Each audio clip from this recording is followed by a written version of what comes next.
Estamos terminando el capítulo 9 del primer libro de Samuel. La semana pasada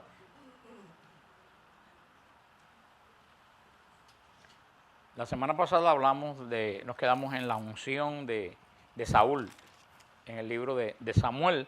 Pero antes de seguir con Saúl, es bueno pues hablar un poco de la personalidad de este primer rey de Israel. La gran importancia de Saúl es que es el primer rey de Israel. ¿Se acuerdan de qué tribu era Saúl? De la tribu de Benjamín. El nombre del padre de Saúl era Cis, y aparentemente era una persona muy importante. Hasta donde sabemos, no tenía hermanos. Comenzó como un hombre muy piadoso y humilde, pero llegó a ser muy orgulloso, egoísta y pecaminoso. Dios lo rechazó como rey por la condición de dureza de su corazón. Hay muchas lecciones importantes que vamos a aprender del rey Saúl. ¿Se acuerdan que el rey Saúl, cuando fue llamado, dijo que él era de la tribu más pequeña de Israel, la familia más pequeña y el más pequeño de esta familia pequeña, de tribu pequeña? Pero buscando la Biblia, ¿por qué Benjamín es la tribu más pequeña? Y no solo más pequeña, siempre le dije la vez anterior que siempre que hay un problema, un brete en el Antiguo Testamento, detrás de él se encuentra alguien de la tribu de Benjamín. Benjamín fue una tribu pequeña que no creció producto de su pecado. Muchos años antes de la época de los jueces, y si ustedes se recuerdan cuando estamos hablando en el libro de Deuteronomio y en el libro de Josué, unos hombres de la tribu de Benjamín violaron y mataron a una mujer. Lo leímos aquí en esta época turbulenta de los jueces, y en ese momento la tribu rehusó castigar a estos hombres que habían cometido este pecado. Se recuerdan que no sé si se recuerdan en Jueces, que las otras tribus subieron en contra de Benjamín, se pusieron en batalla en contra de Benjamín. Y en producto de esta batalla de las otras tribus contra Benjamín, muchos de los hombres de la tribu de Benjamín murieron. Y no solo eso, que también muchos israelitas no permitieron que sus hijas se casaran con nadie de esa tribu. O sea, era una tribu verdaderamente que tenían problemas, porque 2 o 3 de su tribu cometieran falta. La gran falta de la tribu de Benjamín no fue que 2 o 3 de su tribu fueran sinvergüenzas, sino que rehusaron aplicarle justicia a este caso. Por eso la tribu de Benjamín siempre fue una tribu pequeña, se redujo por la muerte de los hombres en la guerra, porque los demás tribus no querían que sus hijos se casaran con mujeres de Benjamín. O sea que una tribu de todas las tribus de Israel, una de las tribus más conflictivas de toda Israel. De esta tribu el Señor pues va a llamar al rey Saúl. Y vamos a ver a partir de aquí cómo se desarrolla la vida de este primer rey de Israel.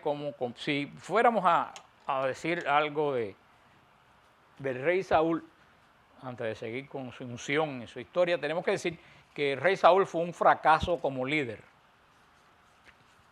De eso pueden estar ustedes seguros. Si quieren ver cómo fracasa un líder o cuáles son las condiciones para fracasar un líder, miren a Saúl.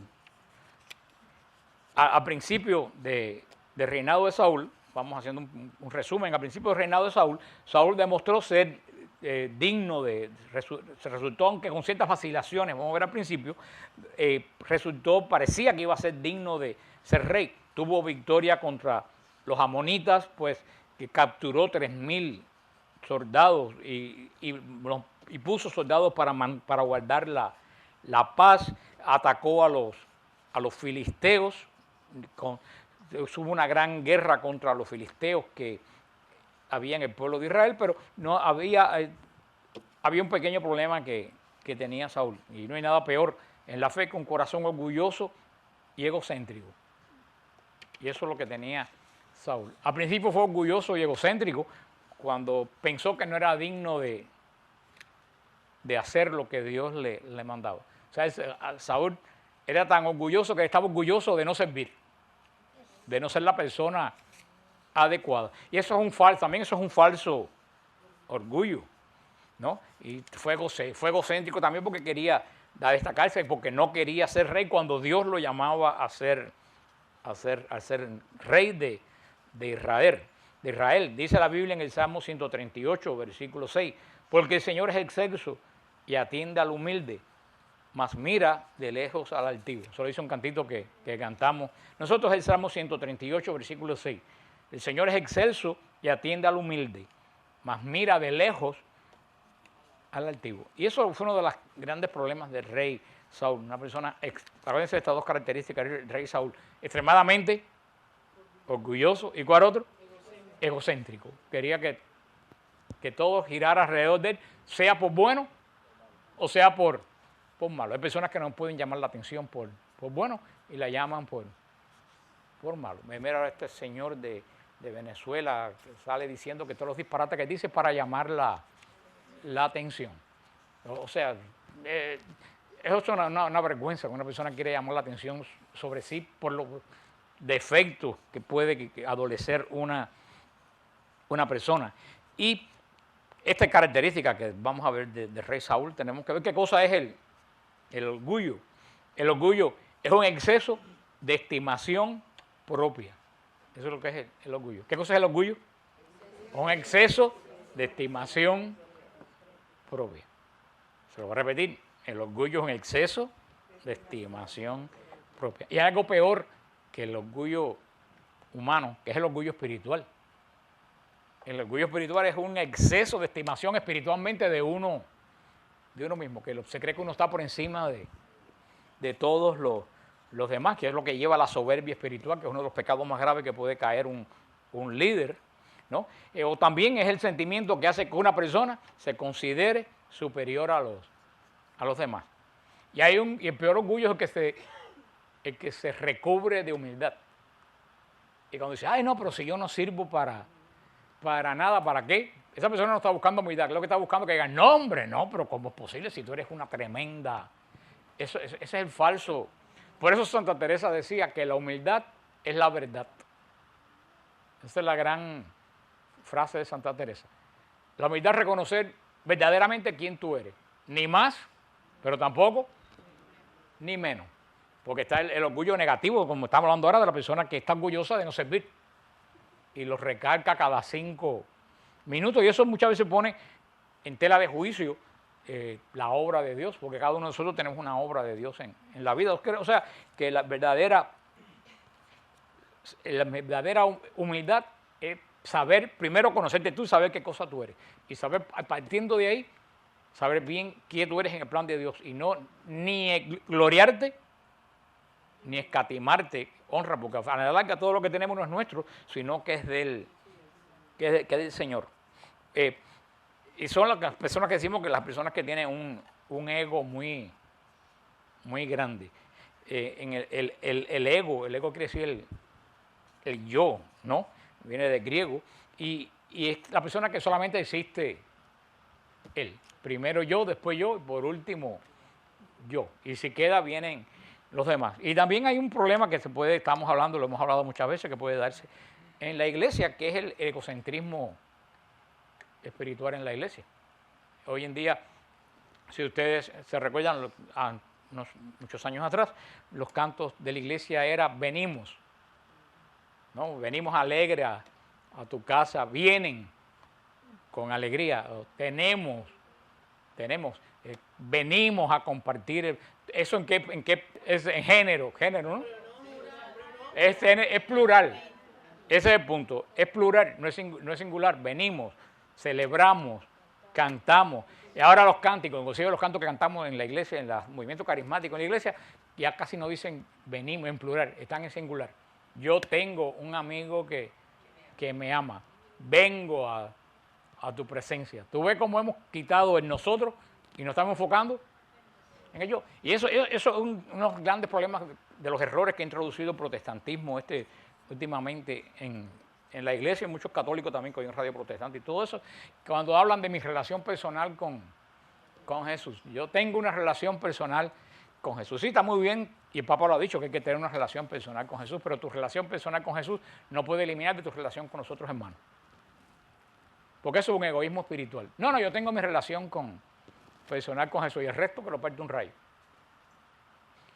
Es el tipo de oración que tú ves muchas veces, se hace en las iglesias estas, en las sectas estas que andan por las esquinas, cuando está todo el mundo orándole a Dios.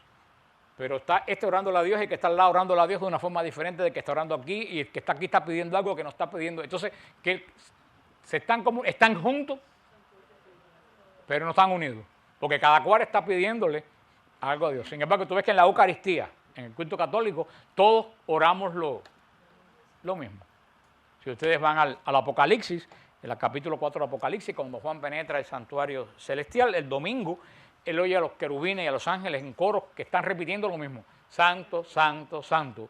Digno es el Cordero de recibir la gloria, el poder, la honra, todos al mismo tiempo. No está cada ángel diciendo una alabanza diferente, están todos en comunidad, porque en el acto de adoración, estamos hablando de adoración, en el culto de adoración no puede haber yo, tiene que haber nosotros, tiene que haber comunidad, tiene que haber comunión, y tenemos que tener cuidado con... Yo siempre le he dicho a las personas que los cultos, estoy hablando del culto de adoración, no estoy hablando de un grupo de oración, estoy hablando del culto de adoración, el domingo, el culto de adoración. Yo pensaba una vez, se lo decía a unas personas, se lo he dicho a ustedes algunas veces, que para mí los cultos protestantes son como un restaurante. No solo la carta, es un restaurante que los que están en esta mesa no tienen nada que ver, ni están comiendo lo mismo, ni están hablando lo mismo, ni tienen los intereses de que está en la otra mesa. Que va a un restaurante va a qué?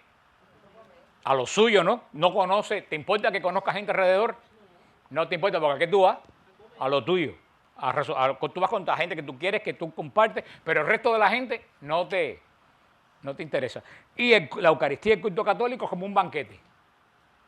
Todas las personas que en un banquete habían invitado con un propósito. Es el cumpleaños de alguien, es la boda de alguien, es el bautizo de alguien. Así que nosotros somos un banquete, ellos son un restaurante. Y lo que verdaderamente agrada, ¿qué más agrada a un padre de familia? ¿Un banquete o un restaurante? Un banquete, donde está todo el mundo compartiendo y unido. Por eso tenemos que tener cuidado, nosotros trayendo doctrina protestante, tener cuidado de no pasar de nosotros al yo.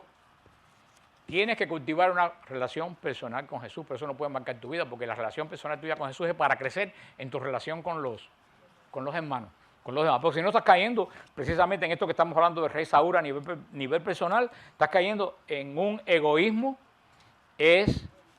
espiritual.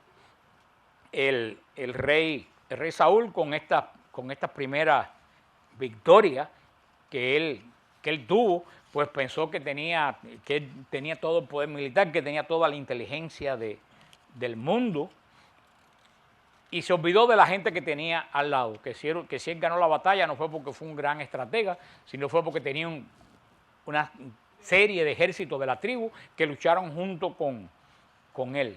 Él veía solo sus recursos, no tenía oposición. No tenía oposición, solamente era de los filisteos y la venció, ¿no?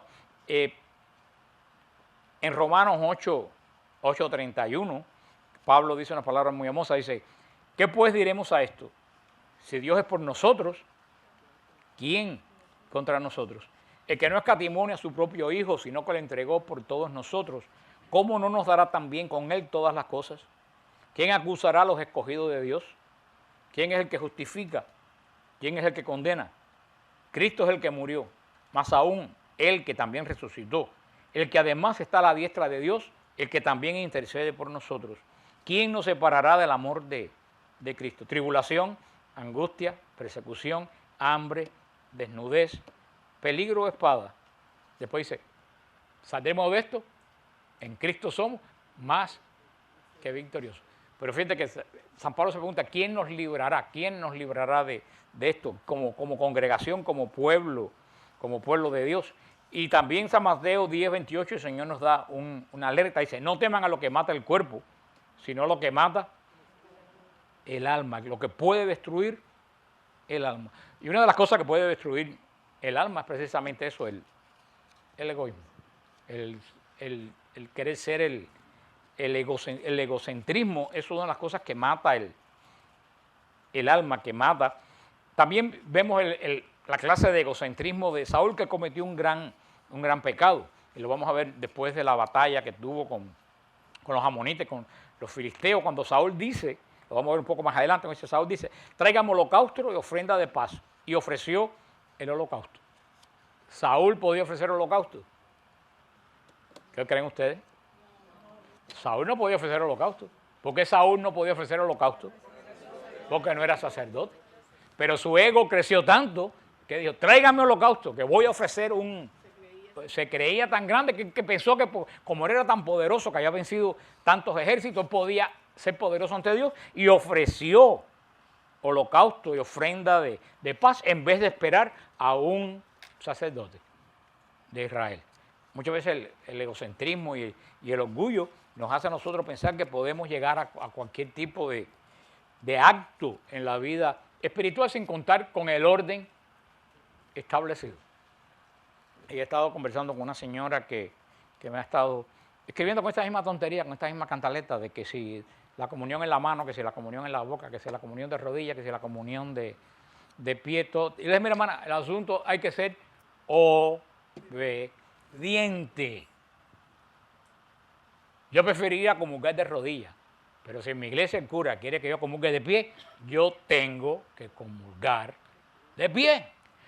Pero es que yo soy muy humilde. No, tú no eres humilde, porque tú quieres hacer lo que te da la gana. La verdadera humildad es aceptar tu parroquia, aunque tú no estés de acuerdo con lo que está. Esa es la verdadera humildad. Tú lo que tienes es una falsa devoción, que tú quieres delante de todo el mundo arrodillarte para que digan, mira qué piadosa es fulanita. O sea, si en tu parroquia el sacerdote, por el motivo que sea, no permite comulgar de rodillas, tú tienes la obligación de ser, ¿tú sabes qué?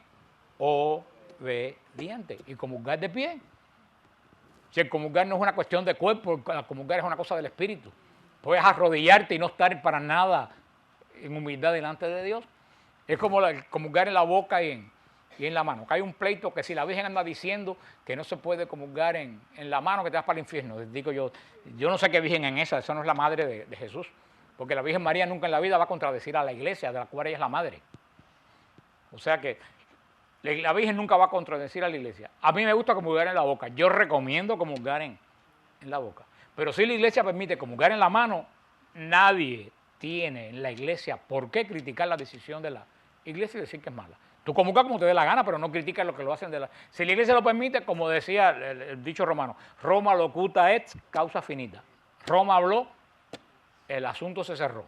Ya no hay absolutamente nada más que decir. Lo que pasa es que hay una tremenda falta de orden, hay un gran desorden y todo el mundo quiere hacer lo que le da su realísima gana en la iglesia. Y eso también en otro aspecto fue lo que hizo el rey Saúl.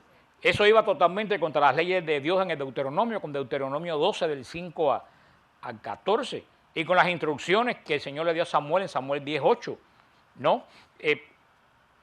Saúl, vamos a ver cómo toda la vida de Saúl va a ser un error detrás del otro error. Y todo ese error del otro tras del error, ¿tú sabes qué cosa lo provocó? La soberbia, el ego de Saúl, que no quería estar en el orden de Dios, que pensó que podía hacerlo absolutamente todo.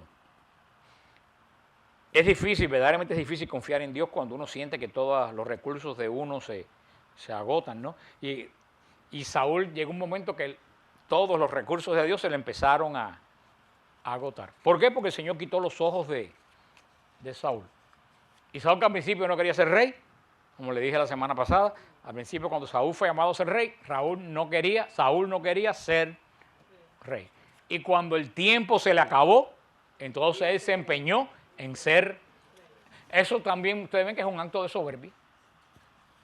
Cuando el tiempo se le pasó, el Señor le dijo, ya tú no eres rey, ya tengo otro siervo mío, David, que va a ser rey. Entonces él se empeñó en ser rey. Y eso todavía puso peor la situación. Muchas veces la verdadera humildad no es algo externo, sino algo interno. Todas las personas andan diciendo por ahí que humilde es el Papa Francisco porque tiene un carro viejito y es un signo de humildad, pero humilde es el Papa Benedicto, que teniendo todo el poder del mundo en la mano lo dejó callado la boca. Eso sí es ser humilde. No estoy criticando al Papa Francisco, entiéndame. Pero es más fácil tener un carro viejo que tener todo el poder en la mano y dejarlo. Eso sí es un acto de humildad y sin embargo nadie lo valora, ni nadie lo entiende. Cuando hoy en día hasta los muertos como Chávez quieren seguir mandando desde más allá, el Papa Benedicto, intelectualmente claro, todavía fuerte, nunca estuvo como Juan Pablo II, él entendió que el Señor había dicho, tu manejo de la iglesia llegó hasta aquí. Y él lo dijo el otro día que no lo tenía planificado, que fue una experiencia mística, fue la palabra que él usó, que fue una experiencia mística que él tuvo, donde entendió que el Señor le decía que tenía que dejar el obispado de Roma. Y tal como lo sintió, tal como lo hizo en un momento inesperado, en el medio del año de la fe, terminando una encíclica, todo el mundo decía, algo grande tiene que haber pasado. No fue, algo grande pasó. El Señor le dijo, hasta aquí, ya, como se lo dijo a Saúl. Pero Saúl al contrario, Saúl cuando el Señor le dijo, hasta aquí, él se empeñó en ser verdaderamente rey. Cuando Saúl sintió que se le estaba acabando el tiempo, se volvió impaciente con el tiempo de Dios. Recuerden que el tiempo de Dios no es el tiempo de nosotros, ¿no? Verdaderamente cuando uno se enfrenta a una decisión difícil, Saúl se enfrentó desde el punto de vista de una situación difícil. Él es rey y le dijeron, ya hay otro rey, ya yo tengo otro rey. Cuando uno se enfrenta a una situación difícil, tenemos que asegurarnos que la impaciencia no nos impulse a hacer algo que vaya en contra de la voluntad de Dios. Eso es muy difícil de lograr. Cuando estemos frente a una decisión difícil, ¿qué es lo que tenemos que evitar por todos los medios? La impaciencia. ¿Y qué cosa es la paciencia? La paciencia es la ciencia de saber guardar la paz de uno. La impaciencia es no tener ciencia para guardar mi paz. Por eso, cuando estamos en un momento difícil, la impaciencia todo lo echa a perder. Posiblemente lo que vayas a hacer lo va a arruinar todo lo que vas a hacer. Cuando estamos en un momento difícil, cuando uno tiene que parar, reflexionar y pensar. Eso fue lo que no hizo Saúl en absoluto. Tú tienes que esperar un tiempo, tienes que reflexionar, tienes que orar y cuando sepas de verdad lo que Dios quiere, entonces tienes que seguir el plan de Dios. Lo que pasa es que hoy en día todos nosotros somos muy impacientes. Hoy en día todo lo queremos rápido y fácil. La sociedad nos ha acostumbrado que todo puede ser extremadamente fácil. Pero no está en la Biblia, pero como dicen los americanos, con las cosas fáciles, easy come, easy go. Lo que viene fácil, se va fácil. Por eso es que Dios construye despacio para que dure. Tenemos ante todo, en una situación difícil, tenemos primero ante todo orar para qué? Para tener discernimiento, para ver cuál es el plan de Dios. A menudo Dios se demora en darnos la respuesta a cuál es su plan. ¿Y por qué Dios se demora muchas veces para decirnos cuál es su plan en un momento que estamos impacientes? ¿Tú sabes para qué? Para aprobar, por ahí lo dijeron muy bien, para aprobar primero que nada nuestra obediencia y después para aprobar nuestra paciencia. Hemos repetido cantidad de veces dos palabras. ¿Qué palabras? Obediencia, paciencia. Dos cosas que le faltó al rey Saúl y que precipitó no solo a él, a su familia, a la derrota y al exterminio. Por eso decimos, mira que Dios se demora. Dios se demora precisamente, primero, ante todo, para probar nuestra obediencia.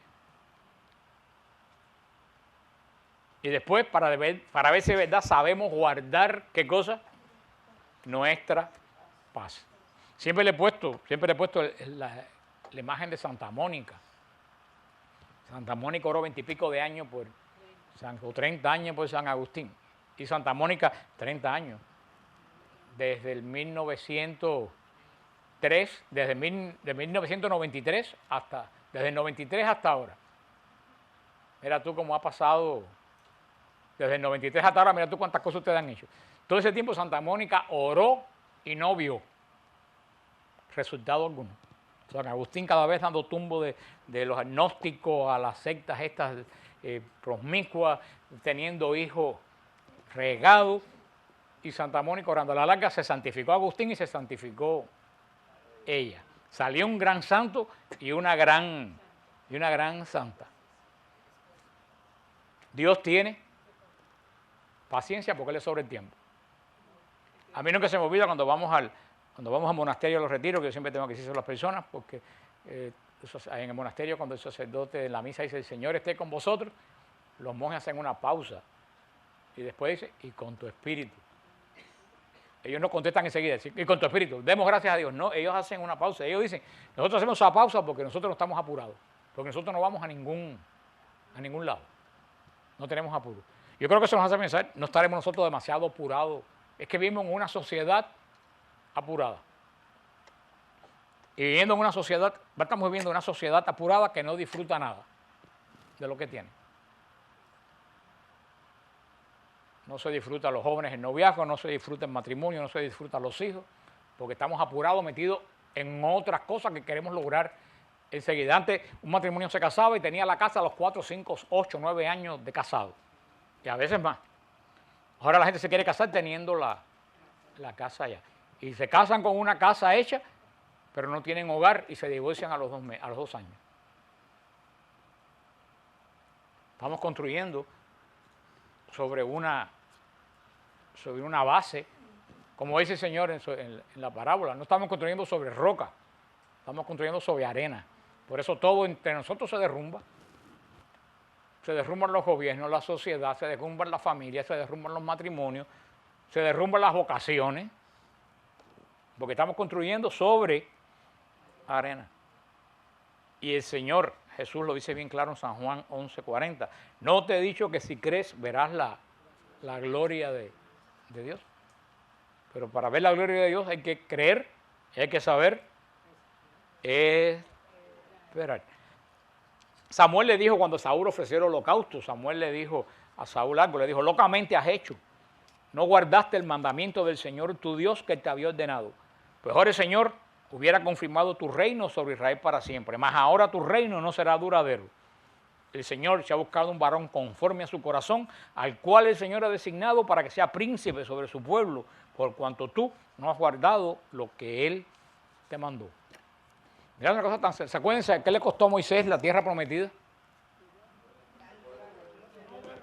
Hablar. En vez de hablar, darle 2 veces a... Porque el Señor le mandó a Moisés a darle a la peña y le dijo, dile a la peña, brota agua. Y Moisés no se lo dijo, Moisés cogió la vara y le dio 2 veces. Moisés le dio 2 veces con la vara porque él no estaba muy seguro que él iba a hablar. Hay que tener fe para decirle a una piedra, echa agua, y pensar que la piedra va a echar agua. Hay que tener una fe de gigante, porque lo primero que vamos a pensar todos nosotros, y él, y si no, uno va a pensar, y si le digo a la piedra que eche agua, y la piedra no echa agua, qué ridículo voy a hacer yo. Tú no estás viendo qué cosa es el egocentrismo. No es que Dios va a quedar mal, es que yo voy a quedar en ridículo. Y Moisés se acordó que tenía una cosa que para él tenía poder. ¿Qué cosa era? La vara que ya había abierto las aguas y fue ante Faraón, y con eso dijo, bueno, si esto hizo milagros antes, pero entonces ya no estaba obedeciendo el poder de Dios. Estaba buscando algo que él pensaba que tenía poder. Y le costó la entrada a la tierra prometida. A Saúl le costó el reino, el ofrecer un sacrificio, el cual nadie se lo había mandado a pedir. Mira tú lo interesante que es esto. Vamos a ver después no sé si es Jeroboam, más adelante en los Reyes de Israel, está en Segunda de Reyes 17, un rey de Israel que perdió el reinado para siempre porque ordenó sacerdotes a personas que no eran de la tribu de Leví. Estoy llamando a la atención. Saúl perdió el reino porque ofreció un holocausto que nadie le había ordenado.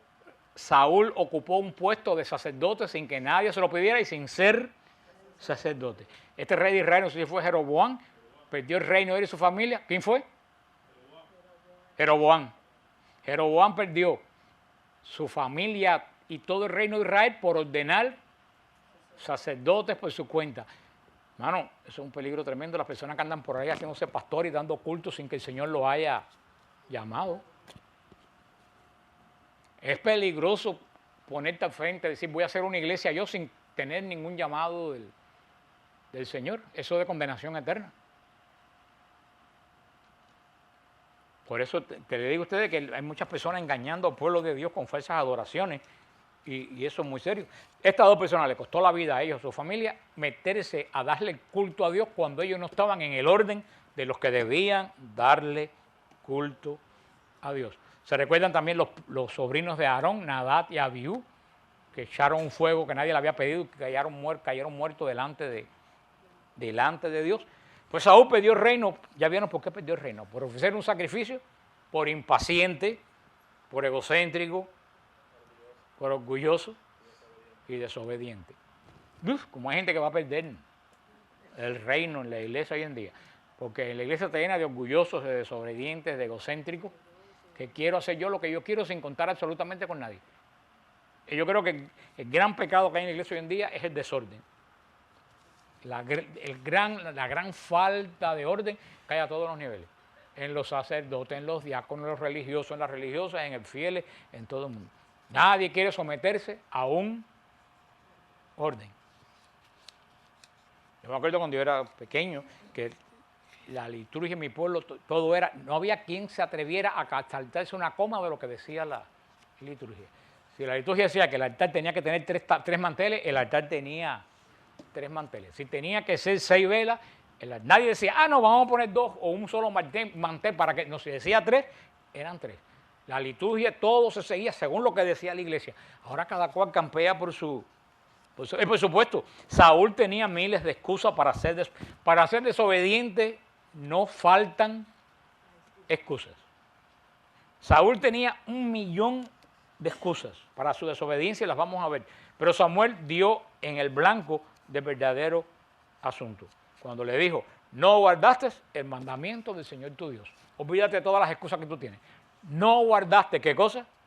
El Señor te dio un mandamiento. Olvídate de las excusas. ¿Qué tú tenías que hacer a pesar de todas las excusas? Guardar el mandamiento. No guardaste el mandamiento del Señor tu Dios. Y a nosotros también. A nosotros no nos sobran. Nos sobran demasiadas excusas cuando tenemos que hablar de nuestros pecados y errores y tratamos de justificar nuestras malas acciones. Si no, es que la circunstancia me obligó. Y habría que responder, en ese caso, a mí, a todos ustedes, porque yo no me eximo de esto. Cuando decimos, no, pero es que la circunstancia o la vida me empujó. Hay que decir lo que Samuel le dijo a Saúl. No guardaste los mandamientos del Señor tu Dios. Y para eso desde el principio nos obligan a memorizar los 10 mandamientos. Te sepas el orden o no, por lo menos todo el mundo, aunque sea en orden diferente, todo el mundo sabe cuáles son los 10 mandamientos. Y todos memorizamos los 10 mandamientos. No, que la vida, oye la palabra del Señor que dice el Señor. El Señor no te va a dar otra explicación que te va a repetir el Señor y una y otra vez. No guardaste mi mandamiento. Para eso te di un mandamiento como patrón de vida. Todas las excusas que podemos dar, ¿ustedes saben qué cosas son? Desobediencia. Todas las excusas que podemos dar es desobediencia. Por eso el rey David, a pesar que también se equivocó montones de veces, nunca tanto como Saúl, pero por eso David tuvo misericordia y Saúl no. Porque el rey David confiaba en la misericordia de Dios. El rey David podía tener de todo, pero no era orgulloso ni desobediente. Cuando el profeta le llamó la atención, se arrepintió y guardó duelo. Y dijo, he pecado delante, y escribió el Salmo 50. Misericordia, Señor, misericordia, por tu inmensa compasión, borra mi culpa. Eso levantó la casa de David, por eso el reinado de David está seguro en el cielo en Jesucristo. 2 reyes que cometieron mal, David no se justificó, Saúl no se justificó, David se justificó. ¿Cuál es la gran diferencia entre los dos? La humildad. Que es el gran problema entre Pedro y Judas.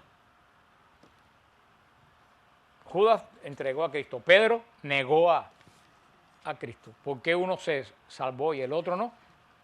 Por la humildad. Uno vino y se arrepintió y lloró amargamente. El otro fue tan soberbio que se ahorcó. El suicidio muchas veces es un acto de soberbia, sobre todo en este caso. Sobre todo en este caso. Si Judas le hubiera pedido perdón a Dios, hoy hubiera el apóstol Judas Iscariote fuera santo, tal como lo fue Pedro. Pero Judas Iscariote no confió en la misericordia de Dios. El Señor siempre perdona y restaura. Y verdaderamente el Señor conoce cuáles son nuestros motivos, por qué nosotros caemos. Nosotros no tenemos que estar delante del Señor dándole excusas. ¿Tú sabes lo que tenemos que delante del Señor? Pedir perdón. Pedir perdón. El Señor sabe todas las excusas, sabe por qué tú caíste y fue lo que te pasó. Tú no tienes que explicar al Señor qué fue lo que te pasó. Tú tienes que tener delante de Dios un corazón arrepentido y decir, Señor, me equivoqué. Pero ¿qué trabajo cuesta a uno decir, yo me equivoqué en el matrimonio, me equivoqué en la acción que tomé, me equivoqué al irme de trabajo, me equivoqué cuando dije tal cosa, me equivoqué cuando hice más cual cosa? Hay que tener un corazón humilde para decir, me equivoqué. Saúl ni Judas sabían decir, me equivoqué. Saúl, ungido por Dios, termina siendo un verdadero desastre que lleva a la destrucción. Se va a destruir no solo Saúl, se va a destruir toda la familia de Jonatán, el hijo de Saúl. Todos los hijos de Saúl van a perecer en esta última batalla desastrosa que tuvo Saúl, que Saúl ya no podía sacar el pueblo de Israel a la batalla. Porque Saúl no podía sacar el pueblo de Israel a la batalla. Porque ustedes creen que Saúl no podía, pues ya no era rey. El Señor le dijo, ya tú no eres rey, ya yo tengo otro rey. Y él se empeñó en dar una gran batalla. Y murió él y murió Jonatán, el hijo de él, y murieron todos sus hijos en Gilboa. Que nosotros vamos a Israel, siempre pasamos por Gilboa. Y hay una palabra que vamos a leer aquí, que es muy interesante, que dice, no vuelvas a caer lluvia sobre Gilboa. Y si ustedes van al monte Gilboa es muy interesante porque este lado del monte Gilboa está verde de vegetación. Este lado de acá donde fue la batalla nunca crece ningún árbol ni ninguna hierba. Está totalmente seco la mitad del monte. En la parte donde fue la batalla nunca ha vuelto a llover, ni ha habido vegetación. Se cumple lo que dice la palabra, que no vuelva a llover sobre el monte de Gilboa. Siempre que vamos a Israel nosotros enseñamos el monte de Gilboa. Después Saúl, el problema es que cuando uno empieza a ser desobediente uno va de mal en peor. Saúl terminó consultando a una divina, a una espiritista. Siempre cuando vamos a Monte Tabor yo enseño por donde estaba Endor, que es donde Saúl consultó a la divina, a la bruja de Endor. O sea que Saúl fue, como yo dije, que los peldaños de la degradación se bajan de dos en dos. Terminó consultando a una adivina. Como ella no confiaba en Dios, quiso que le subieran el espíritu de Samuel para consultar Ven que todo eso, las videntes y todas esas cosas, las botánicas, eso no viene de hoy. Toda la vida hay gente que han hablado con los muertos y han traído... Pero tú sabes lo que a consultar a un muerto, ¿qué le costó a Saúl? El reino y la vida, porque eso era idolatría. Entonces vemos que Saúl también podemos decir, para empezar con la vida de él, aunque ya tienen un avance bastante negativo para que Saúl nos caiga bien, vemos que hay dos pecados graves que tuvo Saúl: rebeldía y obstinación. Dos pecados gravísimos de Saúl. ¿Cuáles son? Rebeldía. Esos son pecados graves. Son algo más que ser independiente y de carácter fuerte. No puede ser independiente y no puede tener un carácter fuerte. Pero aquí estamos llegando al exceso, que cae en ¿qué? Que la independencia se convierte en rebeldía. Y el carácter fuerte se convierte en ¿qué? En obstinación. Y de la independencia a la rebeldía hay un paso. Y del carácter fuerte a la obstinación hay otro paso. Por eso uno tiene que ver, cuando uno es demasiado independiente, tiene un carácter fuerte, tiene que empezar a trabajar en esas dos cosas. Tiene que empezar a trabajar en tu carácter y en tu independencia. pensar que tú no eres independiente, que vivimos en una comunidad y que todos dependemos en cierta forma del otro. Estos dos pecados de rebeldía y obstinación cada vez crecieron más en el rey Saúl. Después de todo esto, Saúl nunca más volvió a ver a Samuel en su vida. Y vamos a ver que es un poco triste la forma que termina ¿De Saúl? No, Cis era el padre de Saúl. Samuel tenía otros hijos que eran Josué, eran otros. Vemos esto es como una pequeña introducción a este primer rey de Israel, que como van a ver no va a ser nada notable, pero lo que sí podemos decir es que por aviso no quedó. El Señor les dijo, si ustedes quieren rey, miren lo que les va a pasar. ¿Y qué dijeron ellos? Que queremos rey. No porque estamos en guía, porque tenían a los jueces. Queremos rey, ¿por qué? Porque queremos ser como todos los demás pueblos que nos rodean. Y todos los pueblos que los rodeaban estaban en decadencia y se iban a extinguir para siempre. Precisamente ¿por qué? Por tener lo que Israel deseaba tener. Así que la semana que viene vamos a empezar a ver un poco la consagración. Ya vimos a largo plazo una visión general de la vida de Saúl. Vamos a ver un poco pues ya la visión partiendo de la unción de Saúl.